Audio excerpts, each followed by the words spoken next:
চির প্রতিদ্বন্দ্বী মোহনবাগানকে Durand quarter ফাইনালে হারিয়ে সেমিফাইনালে পৌঁছে গেল ইস্টবেঙ্গল অর্থাৎ লাল হলুদ ব্রিগেড। অসাধারণ একটি ম্যাচ দেখলাম, জোড়া গোল ডিওমান ট্যাকোসের। অসাধারণ খেলেছে কেভিন সিভিলি, যার কথা না বললে নয়। সবকিছুই নিয়ে আজকের আলোচনা। অসাধারণ ম্যাচ কেমন দেখলেন আপনারা তো কমেন্টে অবশ্যই বলবেন। তার আগে ডুরান্ট সেমিফাইনালে কলকাতার আরও একটি দল কিন্তু পৌঁছে গেছে। হ্যাঁ, ডায়মন্ড হারবার এফসি যারা কিন্তু আই লিগ খেলছিল, তারা কিন্তু জামশেদপুরকে জামশেদপুরের মাঠে 2-0 গোলে হারিয়ে ডুরান্ট সেমিফাইনালে পৌঁছেছে কিন্তু জামশেদপুর।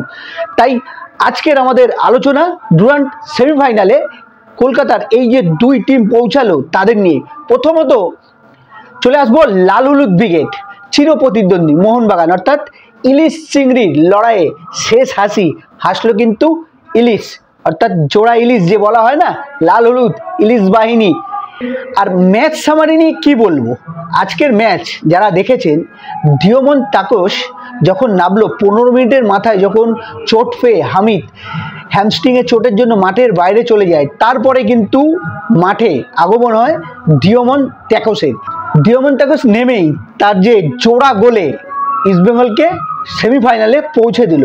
প্রথম গোল আসে পেনাল্টির মাধ্যমে, দ্বিতীয় গোল আসে সেকেন্ড হাফে। অসাধারণ একটি গোল, দুটো গোলই কিন্তু অসাধারণ হয়েছে। পেনাল্টির ক্ষেত্রে বিপিন সিং এর অবদান অবশ্যই। আর এই বিপিন সিং কিন্তু মোহনবাগানের এগেনস্টে যখন মুম্বাই সিটিতে ছিল তখনও কিন্তু ভালো খেলেছে, আজকেও কিন্তু বিপিন সিং এর অবদান থাকবে, কারণ পেনাল্টিটার ক্ষেত্রে কিন্তু বিপিন সিং এর অবদান ভুললে চলবে না। ডিওমান ট্যাকোস পেনাল্টি দিয়ে গোল করে এগিয়ে দেয়, কিন্তু পেনাল্টি আর্ন করে কিন্তু বিপিন সিং। মোহনবাগানের হয়ে একমাত্র গোল করেন কিন্তু অনুরোধ থাপা, গোলটা ভালো করেছে, কিন্তু গোলটার ক্ষেত্রে আমি আবারও বলবো পাপ সুব্রানের কিন্তু অনেকটাই দোষ আছে, কারণ সে বলটাকে জাজ করতে পারেনি, অত দূর দিয়ে মেরেছে, এই কারণে কিন্তু গোল হয়েছে। যাই হোক, 2-1 ইস্টবেঙ্গল জিতেছে, এটা হচ্ছে সব থেকে বড় কথা, কারণ সেমিফাইনালের পৌঁছে গেল ইস্টবেঙ্গল। কেভিন সিভিলি এই যে প্লেয়ারটা, আনোয়ারের সঙ্গে যে ডিফেন্সের এত সুন্দরভাবে ডিফেন্সিভ করেছে, একবারও দেখে বোঝা যায়নি কোনো সময় অ্যাগ্রেসিভ ভাব বা ডিস্টার্ব ফিল হচ্ছে বা কোনো কিছু নয়। একদম ঠান্ডা মাইন্ডে যেভাবে ডিফেন্স করতে হয় সেইভাবে ডিফেন্স করেছে। কার্যত বোতলবন্দি করে রেখেছিল জেমি ম্যাকলারেনকে। জেমি ম্যাকলারেন কিন্তু নড়তেই পারেনি এই কেভিন সিভিলির কাছে। আমার মতে আজকের ম্যাচের ম্যান অফ দ্য ম্যাচ ডিওমান ট্যাকোস হলো, যেহেতু 2 গোল করেছে, অবশ্যই ম্যান অফ দ্য ম্যাচ ডিওমান ট্যাকোস। কিন্তু কেভিন সিভিলি যে খেলাটা খেলেছে আনোয়ারের সঙ্গে, এই জুটিটা আশা করছি ভবিষ্যতে ইস্টবেঙ্গলকে আরও সাফল্য এনে দেবে, কারণ ওই যে আমি বলেছিলাম ডিফেন্স এবং দুর্গের শেষ প্রহরী অর্থাৎ গোলকিপার, এরা যদি ঠিক থাকে তাহলে 1 গোল দিয়েও কিন্তু ম্যাচ জেতা যায়, এইটাই তার প্রমাণ। 2-1 জিতেছে, জেতাটা দরকার ছিল। গোলে জিতেছে সেটা বড় কথা না, কারণ এটা ছিল কোয়ার্টার ফাইনাল অর্থাৎ নকআউট ম্যাচে কার্যত মোহনবাগানকে ঘরে পাঠিয়ে দিয়েছে। মোহনবাগান বলবো, কারণ একটু আগে আমি একটা প্রেস কনফারেন্স দেখছিলাম এক্সট্রা টাইমের, দেবাশিস দত্ত কি বলেছে, নাকি মোহনবাগান খেলেনি, সুপার জায়েন্ট খেলেছে। তাহলে মাঠে যে লোগোটা বা যে দর্শকরা গেছিল তারা কি সুপার জায়েন্টসের দর্শক, মোহনবাগানের দর্শক না? জানি না, উনি সময় হয়ে গেছে বা বেশি রাত্রির হয়ে গেছে, কিছু খাবার বাকি আছে বলে বা মানে কিছু পান করে নিয়েছিল, তাই জন্য এরকম ভুলভাল বকেছে মনে হয়। যাই হোক, এটা ওনার ব্যাপার, কারণ মোহনবাগান হারলে এক্সকিউজ খোঁজে, আর যখন ইস্টবেঙ্গল জেতে তখন বলে মোহনবাগানের সঙ্গে খেলেনি, আবার বলছে মোহনবাগানের সঙ্গে খেলা হলে দেখিয়ে দেবে মোহনবাগান কেমন। যাই হোক, এতদিন খেলে এলেও মোহনবাগান সুপার জায়েন্ট নাম ছিল, এখন শুধু সুপার জায়েন্ট, মানে হারলে সুপার জায়েন্ট আর জিতলে মোহনবাগান সুপার জায়েন্ট। এটাই হচ্ছে দেবাশিস দত্তর কথা, আমার কথা না।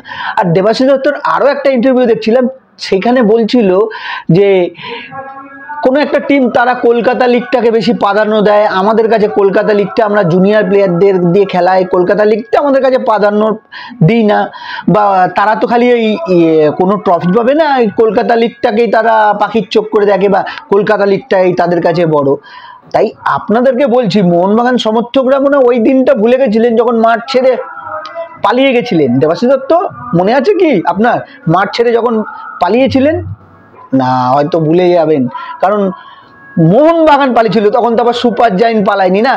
তাই মোহনবাগান সুপার জায়েন্ট নামটা আপনাদের দেওয়া নাকি সুপার জায়েন্ট আপনাদের দেওয়া, কোনটা আপনাদের অরিজিনাল নাম আপনারা বলতে পারছেন না, তাই সাংবাদিক সম্মেলনে গিয়ে ভুলভাল বকছে। যাই হোক, এটা নিয়ে মোহনবাগান সমর্থকরাই তারাই বলবে যা বলার, কারণ খেলায় হার জিত আছে, হারটাকে মেনে নিতে হবে। ইস্টবেঙ্গল এতদিন হেরেছে, আমরাও মেনে নিয়েছি, ইস্টবেঙ্গল সমর্থকরাও মেনে নিয়েছে। ভালো টিম করতে পারেনি, হেরেছে। এখন ভালো টিম করেছে এবং ভালো খেলেছে, তাই জিতেছে। মোহনবাগানের দেবাশিস দত্ত যে কথাটা বলেছে, সেই কথাটা কেন বলেছে, কিসের জন্য বলেছে, এটা আপনারা কমেন্টে অবশ্যই বলবেন। উনি কি কিছু খেয়ে দিয়ে বলেছিল জানি না, হয়তো রাত্রির হয়ে গেছে, তাড়াহুড়ো আছে, বা কিছু টাইম চলে যাচ্ছে, একটা টাইমের পর মাথা কাজ করে না, তো সেই মাথায় কাজ করছিল না মনে হয়, তাই জন্য এরকম ভুলভাল মন্তব্য রেখেছে। তবে ম্যাচ অসাধারণ, ম্যাচের ডিওমান ট্যাকেসের তো গোল রয়েছে, সেই সঙ্গে কিন্তু আরও একটা প্লেয়ার যার কথা বললেই নয়, মিগুয়েল কিন্তু যে খেলাটা খেলেছে, অসাধারণ খেলেছে। দুর্ভাগ্য গোল পায়নি মিগুয়েল, কিন্তু মিগুয়েল যে অ্যাটাকিং মিডফিল্ড সেটা কিন্তু দেখিয়ে দিয়েছে, অসাধারণ বল বাড়িয়েছিল।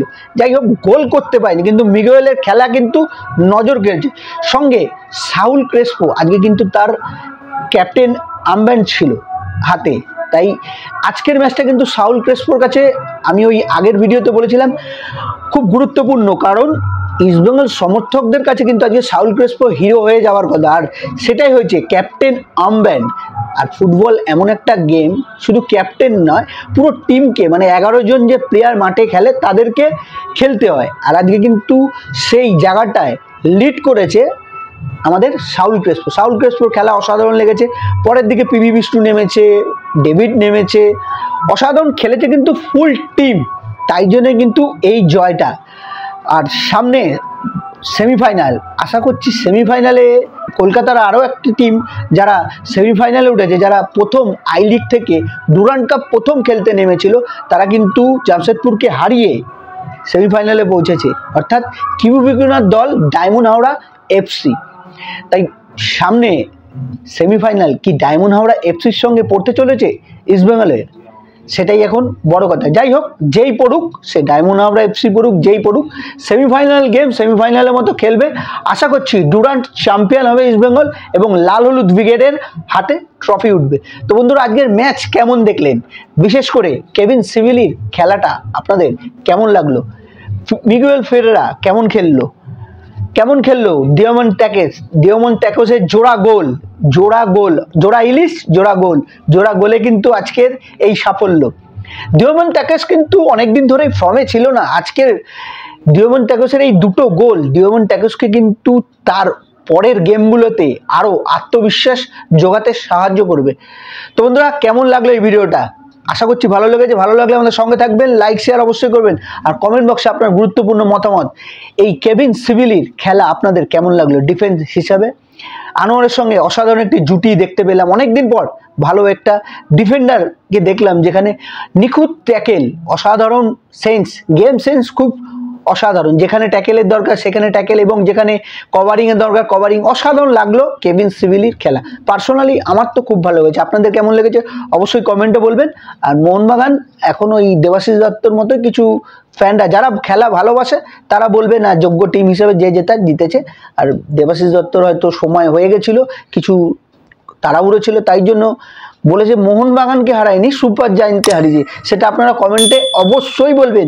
দেবাশিস দত্তর এই কথাটা আপনারা কেমনভাবে দেখছেন। ততক্ষণ ভালো থাকবেন, সুস্থ থাকবেন।